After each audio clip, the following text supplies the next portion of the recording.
Ixi, aí Tem bastante gente. Então. Thiago Edmundo teve aqui, aquele cara que tem a pinta aqui, como é o nome dele? Ele teve aqui. Minha bateria tava aqui, cara, ele tem uma bateria vagabunda, uma bateria paste, vagabunda. Ele chegou, porra, um dia de domingo, eu tava aqui, porque logo quando eu tava pra abrir aqui, tem história maluca assim, tem sim.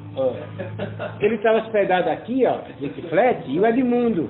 O Edmundo sou eu ou o Edmundo? Os dois? Os dois. Juntos?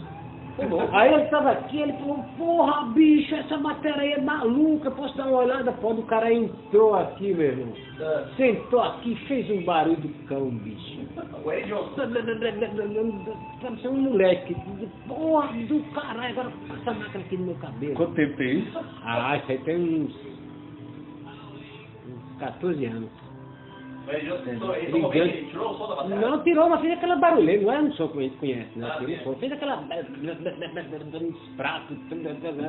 Era uma bateria vagabunda, tava começando a bateria. Tava começando. E aí você deixava aqui no fundo, né? Deixava aqui, isso aí sem barulho, tocava só com vassoura, né? Ele podia as baquetas também, tava em cima dos bumbos. E aí depois ficava aqui. Que horas que era isso? Isso aí era meio-dia, mais ou menos. Meio-dia.